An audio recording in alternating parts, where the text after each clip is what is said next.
آج بھی new world order جیو ورلڈ آرڈر در حقیقت یہود کی ریشہ دوانی، در حقیقت زائنسٹ موومنٹ تقریباً 100 برس پہلے جو شروع ہوئی، اس سے بھی 125 برس پہلے آرڈر آف دی ایلومیناٹی، وہ آرڈر آف دی ایلومیناٹی 1776 میں قائم کیا گیا تھا، یہودیوں کی سازش، وہ آج تک چل رہی ہے۔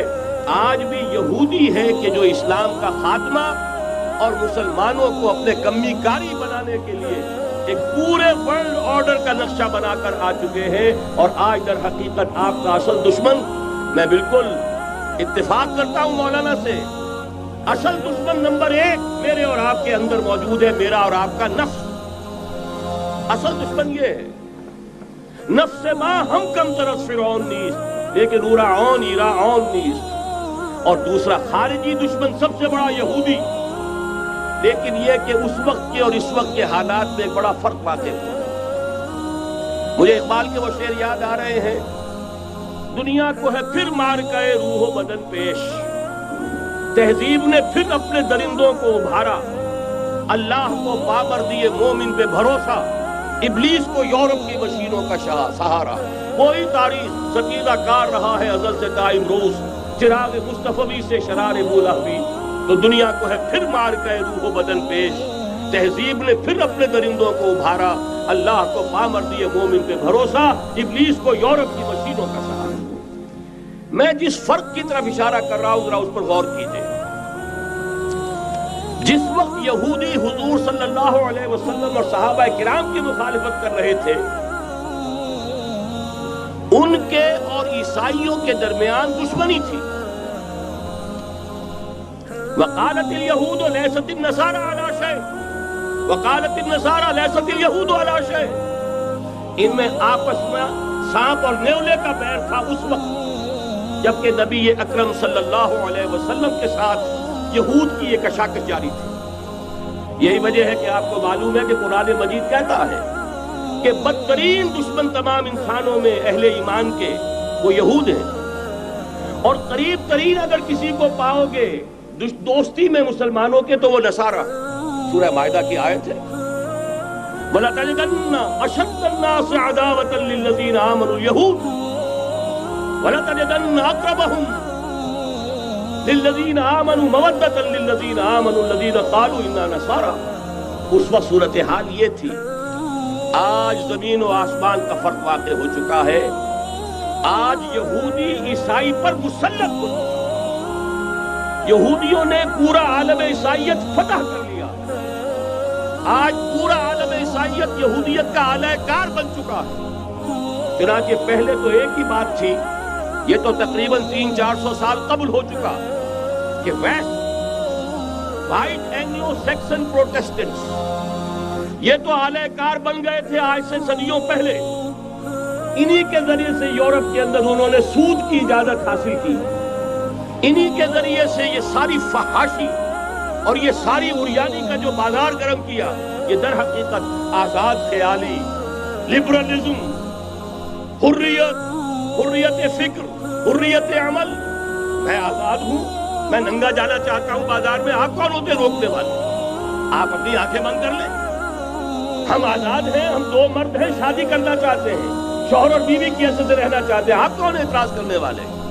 یہ سارا یہود کی سازش، اور آپ کو معلوم ہونا چاہیے جب تک پوپ کا کنٹرول تھا یورپ پر، یعنی ابھی کیتھولک جو عیسائیت ہے وہ غالب تھی، اس وقت تک پورے یورپ میں سود حرام تھا، کہیں انٹرسٹ کا کاروبار نہیں ہو سکتا تھا۔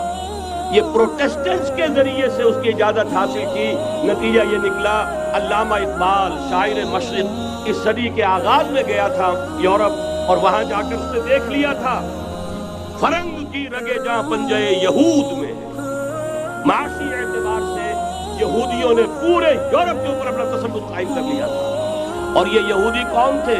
روتھشائلڈ، گولڈسمتھس، یہ گولڈسمتھ جس نے شکار کیا ہے تازہ عمران خان، ایک ابھرتی ہوئی شے تھا، امیدیں وابستہ ہو رہی تھی، پہلے ہی سے ایک ہیرو کی شکل میں تھا، وہ اسلام کی بات کرنے چلا تھا، وہ اپنے کلچر کی بات کرنے چلا تھا۔ گولڈسمتھ 5 کروڑ پاؤنڈ تو پہلی سلامی ملنے والی ہے، یہ قیمت کس سے کی دی جا رہی ہے؟ اور کیجئے اگر وہ سارا سازشی کردار جو یہود کا ہے وہ سامنے ہو تو ہر شے آپ کے سامنے بالکل ٹرانسپیرنٹ نظر آئے گی. آپ دیکھ سکتے ہیں کہ اصل میں ہو کیا رہا ہے. بہرحال مجھے جو دوسری بات کہنی تھی وہ یہ کہ یریدون لیطفئوا نور اللہ بافواہہم، اس وقت بھی یہودی تھا، آج بھی یہودی ہے، لیکن فرق یہ واقع ہوا ہے کہ اس وقت یہودی کے کنٹرول میں عیسائی نہیں تھے، بلکہ 1200 برس تک یہودیوں کے اوپر ظلم و ستم بلکہ ہوتا رہا عیسائیوں کے ہاتھوں. پورے یورپ میں پرسیکیوٹڈ تھے. انہیں اگر کہیں سہارا ملا مسلمانوں کے ذریعے سے اسپین میں ملا ہے. بن گوریان نے خود لکھا اپنی کتاب میں کہ ڈیورنگ دی ڈائسپورا، یہ ہمارا جو انتشار کا دور ہے 70 عیسوی سے جو شروع ہوا تھا، اس ڈائسپورا کے دوران our golden period is the period of Christian Spain. ہمارا سنہری دور وہی ہے جو مسلمان ہسپانیہ کا دور ہے. انہیں آرام ملا، انہیں پروٹیکشن ملی، انہیں عیش ملے، اور وہیں سے انہوں نے عیسائیت کے اندر نقب لگا کر اور وہاں سے اپنے راستے پیدا کیے. اور دوسرا کام یہ کیا، عیسائیوں کی عداوت کا رخ اپنی بجائے مسلمانوں کی طرف. یہ ہے ہوشیاری، یہ ہے چالاکی. دشمنی تو ہے، اور دشمنی کے جذبات کو ادھر کے بجائے ادھر کر دو. انگریز کیا کر کے گیا تھا ہمارے ساتھ؟ یہ کشمیر کا مسئلہ کیوں پیدا ہوا؟ انگریز نے 200 برس یا کہیں 100 برس ہندوستان پر حکومت کی تھی، اور سابق حکمران کے خلاف نفرت ہوتی ہے. جب کوئی قوم آزاد ہوتی ہے اپنے سابق حکمرانوں کے خلاف نفرت ہوتی ہے. اس نفرت کو روکا کہ ان کی آپس میں نفرت کے لیے کشمیر کی ہڈی ڈال جاؤ، آپس میں لڑتے رہے، ہمارے سے ہماری طرف دوستی کا ہاتھ وہ بھی بڑھائیں یہ بھی بڑھائیں. یہ بہت بڑی سازش تھی، ایسے ہی نہیں ہو گیا تھا. جان بوجھ کر مسئلہ پیدا کیا گیا کہ یہ پاکستانی بھی ہمارے دوست رہے، کامن ویلتھ میں رہے، یہ ہندوستان بھارت بھی ہمارا دوست رہے، کامن ویلتھ میں، آپس میں لڑے. دشمنی کا جتنا جذبہ ہے وہ آپس میں طے کر لے، باقی ہمارے لیے دوستی ہی دوستی رہ جائے. بین ہی یہ کام یہود نے کیا عیسائیوں کا، جو کہ حضور کے زمانے میں اقربہم مودۃ للذین آمنوا، جو قریب ترین تھے محبت کے اعتبار سے، جن کے قرب کی ایک مثال یہ ہے کہ نجاشی رحمہ اللہ ایمان لے آئے، جن کے قرب کی ایک مثال یہ ہے وہ وفد آیا تھا عیسائیوں کا. وَإِذَا سَمِعُوا مَا أُنزِلَ إِلَى الرَّسُولِ تَرَىٰ أَعْيُنَهُمْ تَفِيضُ مِنَ الدَّمْعِ، جب انہوں نے قرآن سنا ان کی آنکھوں سے آنسوؤں کی ندیاں روانہ ہو گئیں. جن کی ایک مثال یہ کہ مقوقس شاہ مصر، اس نے حضور کے ایلچی کا اعزاز کیا تھا اور وہاں سے ہدیے بھیجے تھے. جن کے قریب ہونے کی ایک نشانی یہ ہے کہ ہرقل چاہتا تھا کہ مسلمان ہو جائے، لیکن بس یہ کہ وہ حکومت اور سلطنت پاؤں کی بیڑی بن کر پڑی رہ گئی. چاہتا تھا پوری سلطنت مسلمان ہو جائے، جیسے کبھی پوری سلطنت عیسائی ہو گئی تھی کانسٹنٹائن کے زمانے میں. یہ کام ہو نہیں سکا، محروم رہ گیا. اس قدر قریب تھے یہ نصارہ محمد الرسول اللہ والذین معہ کے. لیکن یہ کہ آپ کو معلوم ہے 10ویں صدی عیسوی کے بعد سے وہ نفرت کا دھارا صلیبی جنگوں کی شکل میں عالم اسلام پر ٹوٹ پڑا. اور اس کے بعد حال ہی میں جو فتح انہوں نے حاصل کی، نوٹ کر لیجئے کہ جہاں تک پروٹیسٹنٹ مذہب کا تعلق ہے وہ تو پہلے سے ان کی جیب میں تھا. یہ ویسٹ کا لفظ آپ نے پڑھا ہوگا اور اخبارات میں آتا رہا. خلیج کی جنگ کے دوران ویسٹ ایک تو کہتے ہیں یہ بھیڑ جو کاٹ جاتی ہے منہ سوج جاتا ہے، ایک ویسٹ مخفف ہے. وائٹ اینگلو سیکسن پروٹیسٹنٹس، سب سے پہلے یہود نے انہیں شکار کیا، اپنا اعلی کار بنایا. یہی وجہ ہے آپ کو معلوم ہے 1917 میں انگریزوں کے ذریعے سے انہیں یہ اجازت ملی کہ فلسطین میں زمینیں بھی خرید سکتے ہیں، جائیدادیں بھی خرید سکتے ہیں. بالفور ڈیکلریشن، انگلستان کا وزیر خارجہ تھا جس نے کہ یہ اجازت دلوائی ہے. ورنہ یہ کہ خلافت عثمانیہ جب تک قائم رہی ہے، خلیفہ عثمانی ترک خلیفہ نے اجازت نہیں دی.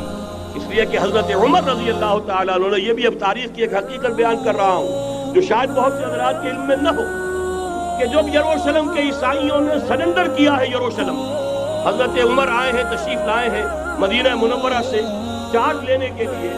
اس وقت جو ٹریٹی لکھی گئی ہے، جو معاہدہ ہوا ہے، اس میں وہاں کے یہودیوں، یہاں کے عیسائیوں نے طے کرایا تھا کہ یہاں آپ یہودیوں کو آباد ہونے کی اجازت نہیں دیں گے.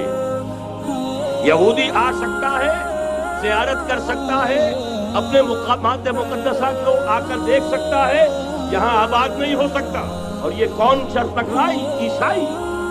اس وقت تک عیسائیوں کی دشمنی یہودیوں کے ساتھ اس درجے میں تھی، اور یہی حضرت عمر رضی اللہ تعالیٰ عنہ کی وہ شرط تھی کہ سلاطین عثمانیہ، خلفائے عثمانیہ نے بھی، حالانکہ یہودیوں نے بڑی سے بڑی رشوت دینے کی کوشش کی ہے، سلطان عبد الحمید خان کو یوں سمجھیے کہ سیم و زر سے خریدنے کی کوشش کی ہے، لیکن اس کے باوجود ان کا کہ جو فیصلہ حضرت عمر کر گئے تھے، جو کمٹمنٹ رضی اللہ تعالیٰ عنہ ان کی ہے، میں اس سے سرے منہ انحراف نہیں کر سکتا۔ اصل میں اسی کی تو صدا ہے جو فری میسنری کے ذریعے سے خلافت کا خاتمہ کرایا گیا، کہ یہی سب سے بڑی رکاوٹ ہے۔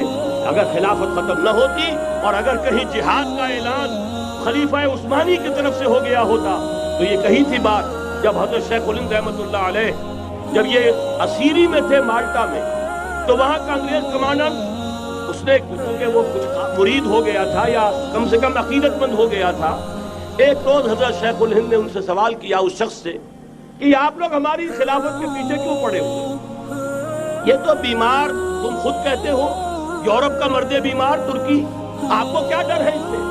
آپ کیوں اس بیچاری خلافت کے در پہ ہیں؟ اس شخص نے جواب دیا تھا، مولانا اتنے بھول پن کے ساتھ بات نہ کیجئے، ہم بھی جانتے ہیں، آپ بھی جانتے ہیں، اگر کہیں خلافت عثمانیہ کی طرف سے جہاد کا اعلان ہو گیا تو پورے عالم اسلام سے لاکھوں مسلمان اپنے سروں سے کفن باندھ کر نکل آئیں گے۔ آج اس گئے گزرے دور میں بھی اس کمزور اور یوں سمجھیے کہ نام نہاد خلافت کے اندر اتنی جان ہے، اتنی طاقت، لہذا اس کو ختم کیا گیا، اور ختم کرایا گیا کن کے ذریعے سے؟ وہ جو مسلمان کہلاتے ہیں تھے فری میسن، مصطفیٰ کمال پاشا فری میسن، اور اس کے ذریعے سے انہوں نے سارے کام جو کروائے وہ در حقیقت اپنی سازشوں کے ذریعے سے اور مسلمانوں کو استعمال کر کے۔ بہرحال بات لمبی ہو رہی ہے، پہلی بات تو یہ ہے کہ وہی نقشہ اس وقت کا آج بھی ہے جہاں تک یہودیوں کا تعلق ہے، لیکن فرق یہ واقع ہو گیا کہ اس وقت عیسائی یہودیوں کے تابع نہیں تھے، بلکہ عیسائیوں اور یہودیوں کے مابین دشمنی تھی۔ آج یہودی عیسائیوں پر مسلط ہو چکا ہے، فرنگ کی رگے جاں پنجے یہود میں ہے، اور آج کے فرنگ کا لیڈر امریکہ کا صدر یوں سمجھیے کہ وہ ان یہودیوں کا غلام ہے، مجال نہیں کہ ان کی مرضی سے ادھر سے ادھر ہو جائے، اور اگر کوئی غلطی سے ادھر سے ادھر ہو جائے تو اس کا پتہ چاک ہو جائے گا۔